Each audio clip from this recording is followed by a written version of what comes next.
네, 요즘 중동 지역 상황을 보게 되면은 참 불안합니다. 최근까지 이란과 이스라엘 미사일을 서로 주고받고 하면서 이제 충돌이 있었죠. 많은 아랍 국가들과 이스라엘 관계를 보게 되면은 긴장 상태인 것을 우리가 알 수가 있습니다. 비록 몇몇 나라가 정치적으로는 협력 관계를 이루고 있다고 해도 아랍 국가들과 이스라엘 사이에서는 감정이 있습니다. 역사적인 상처와 종교적인 이유와 분쟁으로 인해 가지고 불신의 골이 깊게 패여 있는 것을 우리가 알 수가 있습니다. 그러면서 그런 생각도 듭니다. 이러다 3차 전쟁 거기서 일어나지 않는가, 중동 지역에서 일어날 것 같다라는 생각도 듭니다. 근데 오늘 말씀을 보게 되면은 소망이 보입니다. 이런 일이 있겠구나 하는 생각이 듭니다. 이사야 19장은 애굽에 관한 이야기가 됩니다. 애굽이니까 어느 나라가 되죠? 이집트가 됩니다. 또한 아수르에 대한 이야기도 잠깐 나옵니다. 아수르는 지금 어디죠? 이라크가 됩니다. 그들은 전통적으로 이스라엘과 편한 관계가 아닙니다. 그러면서 이제 이사야 19장을 보게 되면 그들에게 내려질 하나님의 심판에 대한 심판 예언에 대한 말씀이 있겠는데요. 근데 이 심판이 심판으로 끝나는 것이 아니라는 것입니다. 그러면서 우리가 소망을 보게 됩니다. 오늘 그 내용을 한번 하나님께서 뭐라고 말씀하셨는가, 애국과 아수르에 대해서 뭐라고 말씀하셨는가, 그것을 보면서 하나님이 주시는 소망을 우리가 보기를 원합니다. 1절을 보니까요, 애굽에 관한 경고라라고 말씀을 하십니다. 하나님께서 애굽을 이제 심판하시겠다는 말씀입니다. 그 내용이, 그 장면이 나오는데요. 여호와께서 빠른 구름을 타시고 애굽에 임하신다라는 말씀이 있습니다. 그러니 이제 애굽 우상들이 그 앞에서 벌벌 떨고 애굽인들의 마음이 녹아내릴 것이다라는 말씀이 있습니다. 아마 기원전 670년경에 있었던 그 애굽이 아수르에 의해서 멸망되는 그것을 예언하신 것 같습니다. 애굽인들이 그렇게 믿고 자랑하던 애굽의 많은 우상들, 그 많은 우상들이 있었는데 전혀 우상들이 돕지를 못합니다. 무력하게 될 것이라는 것을 성경이 표현을 하고 있습니다. 애굽인들 그렇게 의지하던 신접한 사람들, 죽은 영들 찾아가지고 뭐 그냥 제사도 드리고 막 예배도 하고 그러는데 그 죽은 영들, 마술사들 전혀 돕지 못하는 것을 우리가 3절을 통해서 보게 됩니다. 이전에도 그랬죠. 이전 그 모세 때에도 그들이 전혀 아무런 힘을 쓰지를 못했는데 이번에 아수르가 공격을 할 때도 같은 일이 일어난다는 것을 우리가 보게 됩니다. 3절을 보게 되니까 이 일 때문에 애굽인들이 크게 낙심할 것이라고 성경에서 말하고 있습니다. 그러면서 어떤 일들이 일어나냐면은 2절을 보게 되니까 막 서로 싸워요. 형제들끼리 싸우고 이웃끼리 싸우고 성들끼리 싸우고 서로 자기끼리 싸우게 될 것이다 라는 말씀이 있습니다. 그러면서 이제 4절을 보게 되니까 애굽이 잔인한 군주에게 넘어가가지고 그가 난폭하게 그들을 다스리게 될 것이다 라는 말씀이 나옵니다. 이게 하나님이 하신다는 말씀이에요. 이게 하나님의 심판이라는 것입니다. 이것만 우리가 봐도 끔찍하고 참 힘들겠다라는 생각이 드는데 그게 끝이 아니었습니다. 하나님의 심판은 전쟁에서만 나타나는 것이 아니었습니다. 5절을 보게 되니까 나일강이 나오는데요. 나일강은 애굽 사람들에게 특별한 의미가 있습니다. 생명수였던 것이에요. 모든 생명이 축복이 거기서부터 나온다고 생각을 했던 것입니다. 그랬던 나일강이 바다까지 바짝 마를 것이다 라는 말씀이 5절에 나옵니다. 이거는 그냥 뭐 나일강이 마르는 그 수준을 넘어가지고 종교적으로, 정신적으로 타격이 무척이나 클 것이다 하는 것을 우리가 알 수가 있습니다. 또 시내들이 있는데 시내에서 악취가 나고 모든 시내에서 악취가 나고 또 그마저 말라버릴 것이다 라는 말씀이 6절에 나옵니다. 그렇게 다 말라버리니까 곡식도 다 말라버릴 것이고 6절에 나오죠. 그러니 그 농사를 지으면서 먹고 사는 사람들은 살 길이 막막해지는, 살 길이 아예 막히는 그런 일이 일어나는 것입니다. 탄식하겠죠. 그런데 농부들만 탄식을 하는 게 아니라 8절을 보게 되니까 어부들도 탄식하게 될 것이다 라는 말씀이 있습니다. 고기가 잡히지를 않아요. 모두 신음하고 애곡하고 삶이 피곤해질 것이다 라는 말씀이 있습니다. 그뿐 아니라 옷을 만드는 사람들도 낙심하고 실망하게 될 것이다 라는 말씀이 9절과 10절에 나옵니다. 나라 지도자들은 어떻게 될 것인가? 11절부터 13절을 보게 되니까요. 그들은 어찌할 바를 몰라가지고 무척이나 당황해하는 모습이 그려져 있습니다. 14절을 보니까 온 나라가 취한 사람처럼 비틀거리면서 똑바로 걷지를 못합니다. 왜 그런가? 14절 보니까 하나님께서 혼란의 영을 불어넣으셔서 그렇다. 그러니 술 먹은 사람처럼 비틀거리고 바로 걷지를 못합니다. 되는 일이 없습니다. 15절을 보니까 애굽이 할 수 있는 일이 하나도 없을 것이다. 그렇게 되면은 뭔 일이라도 해보려고 생각해가지고 하려고 할 텐데 할 수 있는 일이 하나도 없을 것이다. 하나님께서 심판하시기 때문에 그렇다는 것입니다. 근데 이 내용이 이사야 19장이 여기서 끝나지를 않아요. 반전이 있습니다.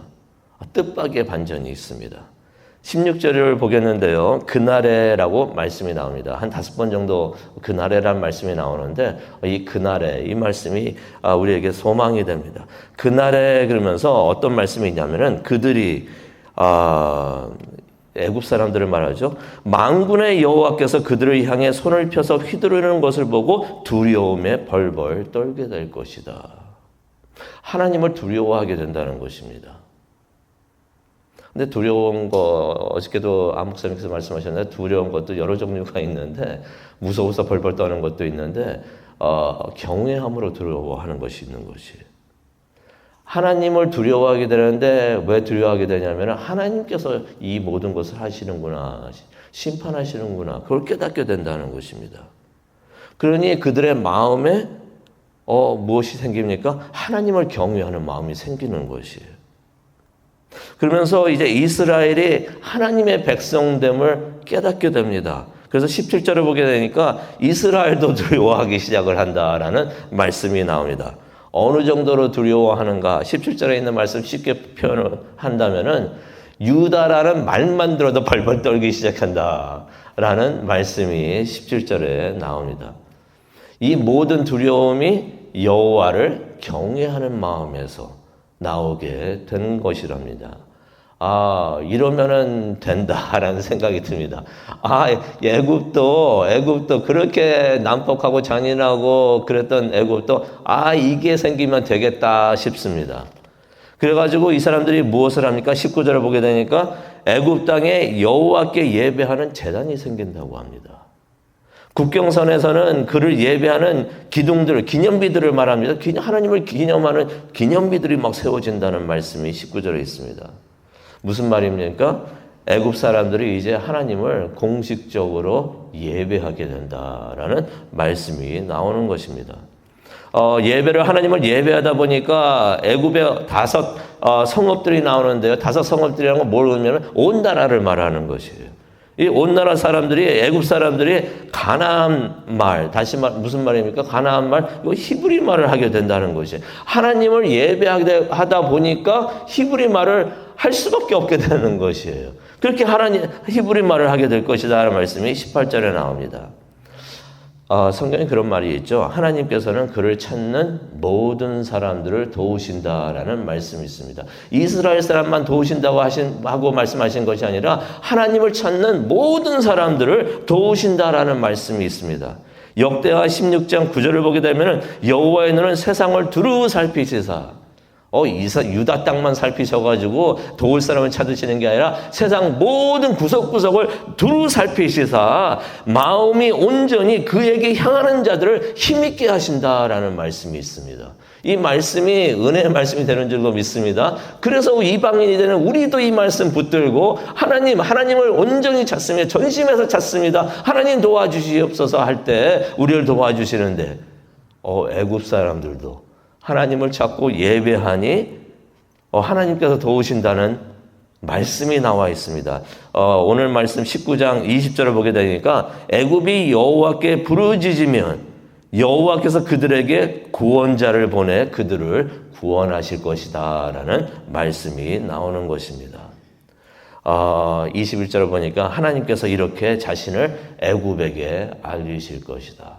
여호와 하나님, 전능하신 하나님, 유일하신 하나님이신 것을 그렇게 알리실 것이다 라는 말씀이 나옵니다.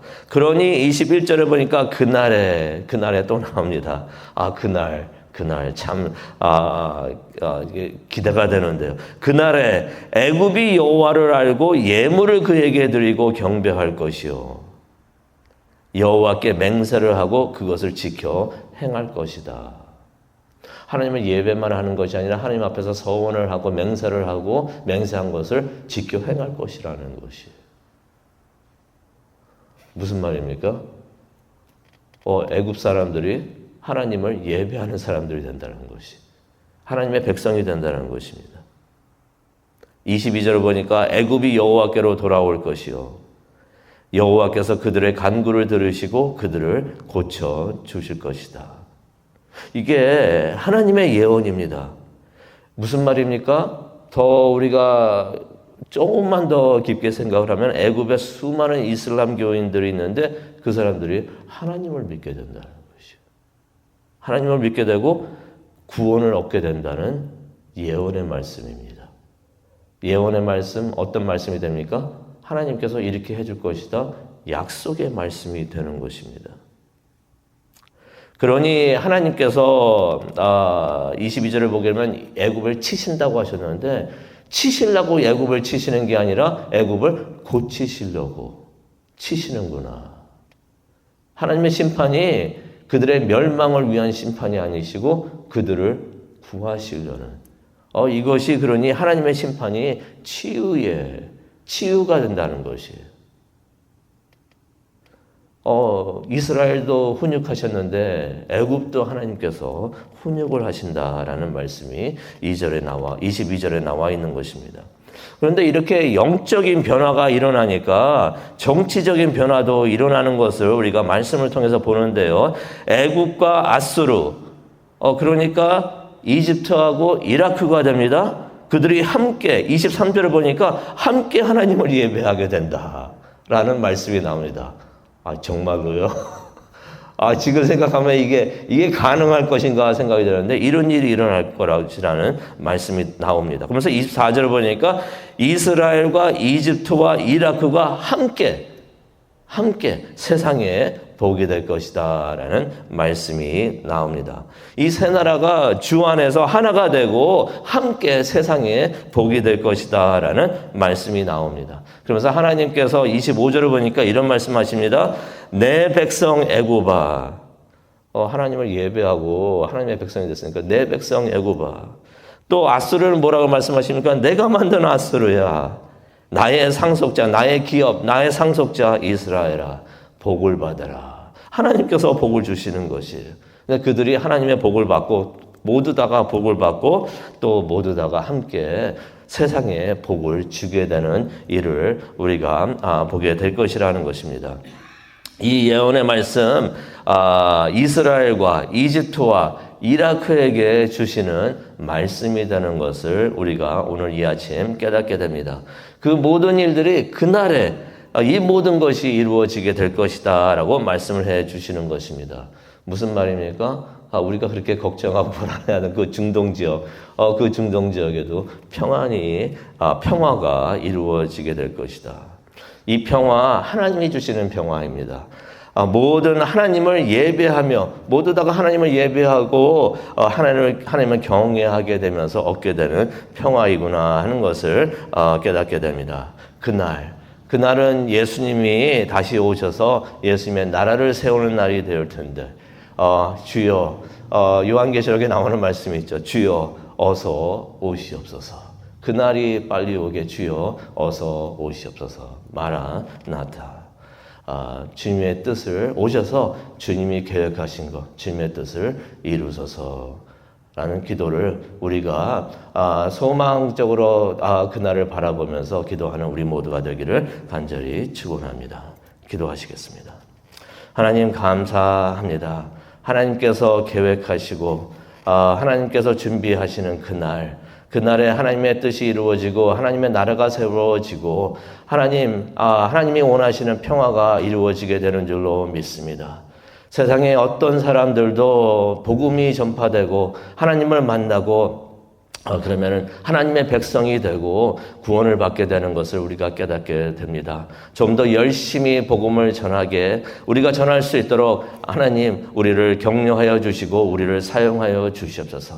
그래서 복음이 세상 끝까지 가리지 않고 복음이 전파될 수 있도록 하나님 우리를 사용하여 주시옵시고 또 그 날을 우리가 바라보면서 소망을 가지고 열심히 기도하고 또 교회를 세우는 확장하는 우리 모두가 될 수 있도록 하나님 은혜 내려 주시옵소서. 하나님께 소망을 두고 기도하는 오늘 이 아침 되기를 원합니다. 하나님 함께하여 주옵시고 우리의 기도를 인도하여 주시옵소서. 감사합니다. 예수님의 이름으로 기도합니다. 아멘.